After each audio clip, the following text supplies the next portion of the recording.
고양이 나무. 아빠가 어릴 적 살던 동네는 바닷가라 그런지 유독 고양이가 많았다고 한다.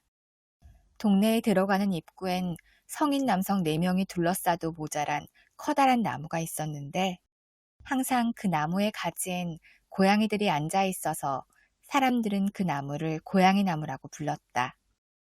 고양이들은 마을에 직접적인 해는 끼치지 않았지만 당시 마을의 주 수입원이었던 건조 생선들을 자주 건드렸던 터라 마을 사람들은 고양이가 너무 많아진다 싶으면 가끔씩 못 쓰는 생선에 약을 발라서 고양이의 숫자를 줄이곤 했다고 한다.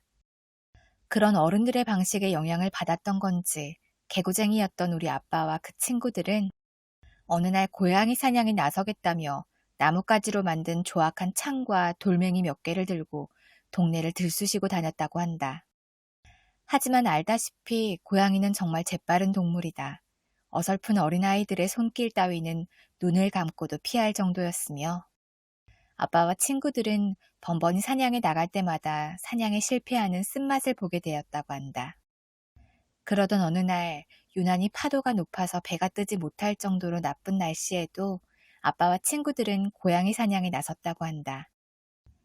비는 안 왔지만 우중충한 날씨 탓에 평소엔 골목 사이로 잘 돌아다니던 고양이들도 다들 집에 숨어 있는 건지 한 마리도 보이질 않았고 그렇게 허탕치고 돌아가던 도중 막다른 골목의 한쪽 구석에서 빛나던 한 쌍의 눈동자를 보게 되었다고 한다. 그림자 속에 있었고 날씨도 우중충한 터라 그 검정 털을 가진 고양이를 볼 수 있었던 건 지금 생각해도 신기한 일이었다고 한다. 그렇게 조용히 친구들에게 손짓하며 아빠는 포위망을 짜기 시작했고 보통 때였으면 바로 도망치기 바빴던 고양이는 왜인지 그 자리에서 꼼짝도 하지 않았다고 한다.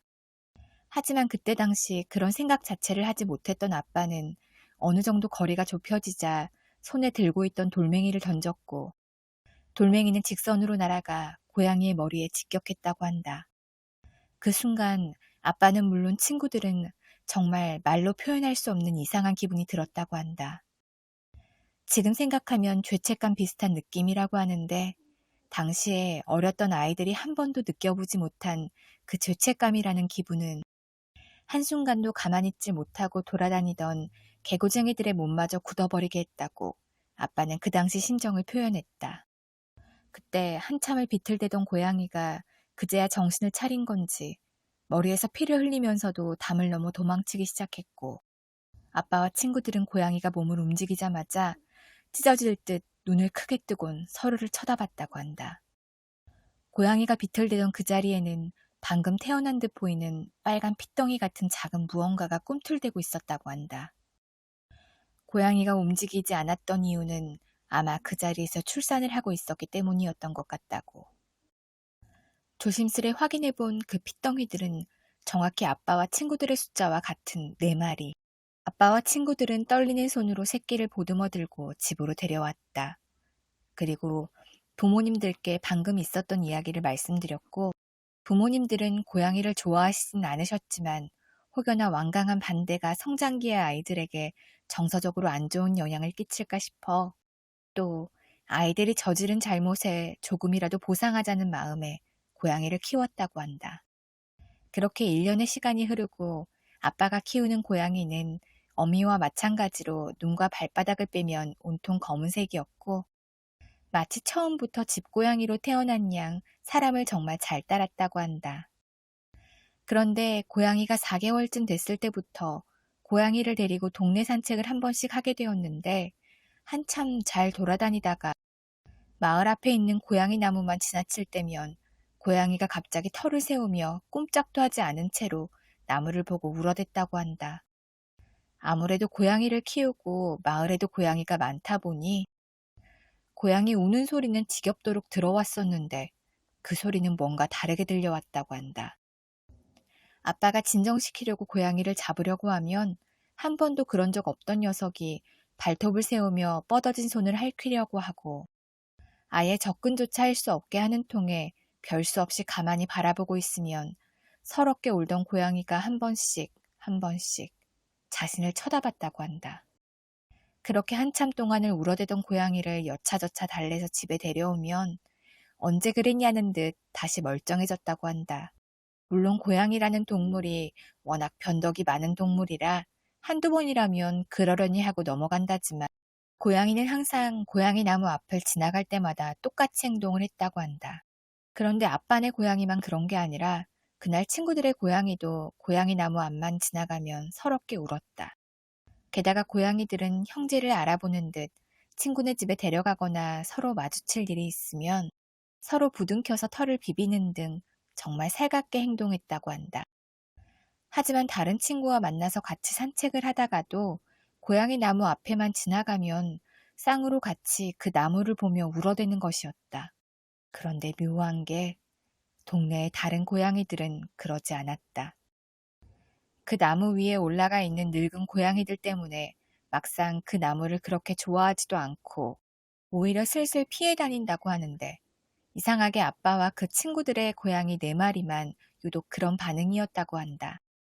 그런 일이 계속해서 반복되자 아빠는 할아버지께 그 이야기를 말씀드렸다고 한다.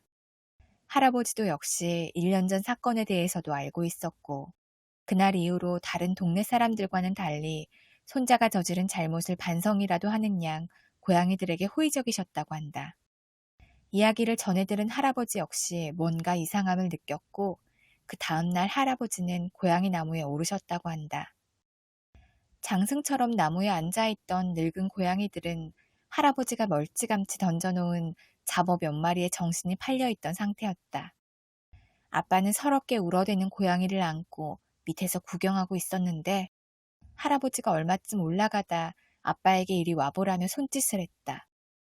아빠는 고사리 손으로 나무를 디디며 할아버지의 맞은편에 올라갔는데 그렇게 올라간 나무의 기둥 어느 곳에 휑한 옹이 구멍이 하나 뚫려 있었다고 한다. 구멍의 크기는 사람이 들어갈 정도는 아니었지만 어린아이라면 자칫하다 헛디뎌서 빠질 수 있는 정도에 그 정도 크기의 구멍을 바라보던 할아버지는 무슨 생각인지 아빠에게 집에 가서 손전등을 가져오라고 했고 그렇게 아빠가 가져온 손전등으로 비워본 그 구멍 속에는 두개골이 깨져 있는 고양이의 뼈와 그 고양이의 것으로 보이는 검은 털들이 놓여 있었다고 한다. 아빠는 기겁을 하며 그 나무에서 떨어지다시피 내려왔고 할아버지는 의외로 담담한 표정으로 뒤따라 내려오셨다. 그런데 그 순간 계속해서 울어대던 고양이가 울음을 멈추고 아빠를 빤히 쳐다보고 있었다고 한다. 할아버지는 시간이 늦었으니 일단 집으로 돌아가자고 하셨고 내일 다시 와서 조심스럽게 나무에서 뼈를 꺼내서 집 뒤편에 있던 작은 야산에 묻어두셨다고 한다.